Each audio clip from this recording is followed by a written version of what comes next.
Assalamualaikum warahmatullahi wabarakatuh. Mana ya suaranya? Teman-teman, padahal menjawab salam itu wajib loh teman-teman. Rasulullah juga menyuruh kita untuk menjawab salam, saling mendoakan saudaranya. Jadi kita bisa saling mendoakan. Teman-teman ulangi lagi ya. Coba, Assalamualaikum warahmatullahi wabarakatuh. Mana?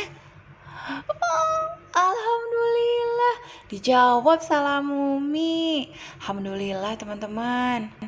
Sekarang Umi Hafizah ingin berkisah tentang kisah yang ada dalam surat Al-Qalam ayat 14 dan 15.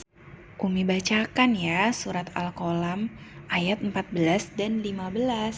Dengarkan baik-baik ya Ananda Solihah. A'udzu billahi minasy syaithanir rajim. Bismillahirrahmanirrahim.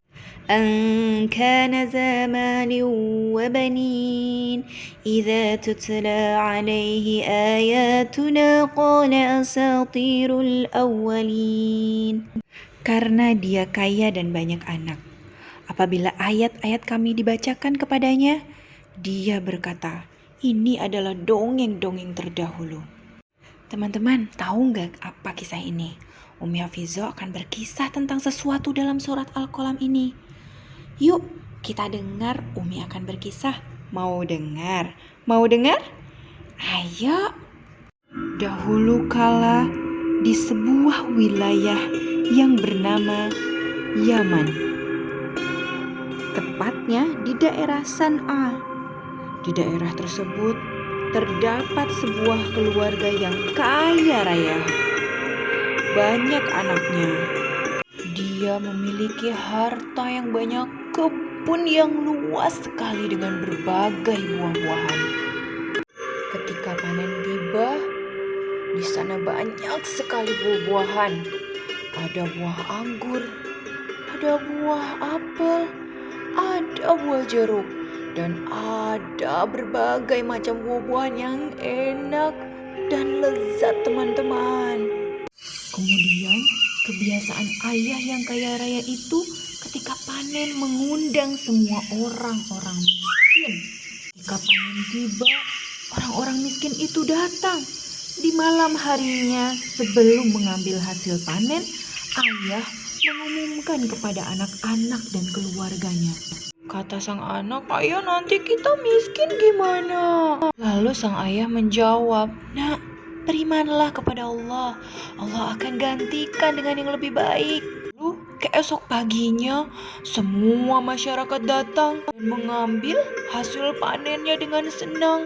Ada yang membawa nampan yang besar sekali, membawa karung besar sekali, sampai menggunakan pakaiannya, dimasukkan semua buah-buahan itu ke dalam pakaiannya. Tiap tahun ayah selalu melakukan membagikan hasil panennya kepada orang-orang miskin di sekitarnya. Tahun berganti tahun, akhirnya ayah meninggal teman-teman. Setelah meninggal ayah, anak-anaknya ada yang senang dan bahagia karena mereka diberikan harta yang sangat banyak dan diberikan kebun semuanya yang luas sekali itu. Juga rumah-rumah dan semuanya untuk anak-anaknya. Nah, ketika ayahnya telah meninggal dan kebun kemudian panen kembali, semua anak dan saudara-saudara berkumpul untuk bersepakat bahwa akan mengambil hasil panennya terlebih dahulu sebelum orang-orang miskin itu datang. Semua anak-anak berencana untuk datang sebelum subuh dan mengendap-endap, bersembunyi agar orang miskin itu tidak bangun, lalu mengambil semua panen, semuanya. Akhirnya semua anak-anak bersepakat dan mereka akhirnya tidur lelap. Dan di malam itu terjadi kebakaran teman-teman, kebakaran di seluruh hutan, kebun, panen itu semuanya terbakar sampai buah-buahnya tak menyisa, teman-teman. Akhirnya kebakaran terjadi, berlangsung sampai berakhir sebelum subuh. Akhirnya sebelum subuh anak-anak itu semua sudah bangun dan bersiap-siap untuk pergi ke kebun dengan cara mengendap-endap, sembunyi-sembunyi agar masyarakat miskin itu tidak ada yang terbangun. Mereka berprasangka bahwa akan mengambil hasil panennya yang banyak tanpa menyisakan untuk orang-orang miskin. Ketika saudara-saudara datang, alangkah kagetnya teman-teman. Kaget melihat seluruh isi kebun terbakar. Semuanya kaget, takut, sedih. Kemudian ada salah satu saudaranya yang berkata dan menengahi dan berkata, "Bukankah aku telah mengatakan kepadamu, mengapa kamu tidak mau membagi-bagikan kepada orang miskin seperti ayah kita dahulu? Ayah selalu ketika panen membagi-bagikan makanan, tapi sekarang kita tidak mau membaginya. Celaka kita. Sesungguhnya kita orang-orang yang zalim, yang melampaui batas. Ampuni kami ya Rob, ampuni kami."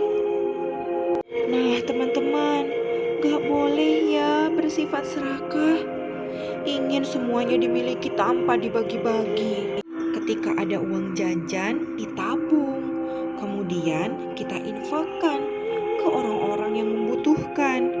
Nah teman-teman, yuk kita lihat di dalam Quran surat Al-Qalam. Kita lihat ya teman-teman, di dalam surat ayat 17 sampai 34. Allah berfirman, Umi bacakan artinya ya teman-teman. Umi bacakan ayat 32. Mudah-mudahan Tuhan memberikan ganti kepada kita dengan kebun yang lebih baik daripada yang ini. Sungguh kita mengharapkan ampunan dari Tuhan kita. Seperti itulah azab di dunia. Dan sungguh azab akhirat lebih besar sekiranya mereka mengetahui. Shadaqallahul azim. Teman-teman, yuk kita gak boleh pelit yuk. Kita harus berbagi, karena yang berbagi Allah kasih pahala dan ganti dengan yang berlipat-lipat. Ananda salihah semua, yuk kita amalkan apa yang ada di dalam Al-Quran ini.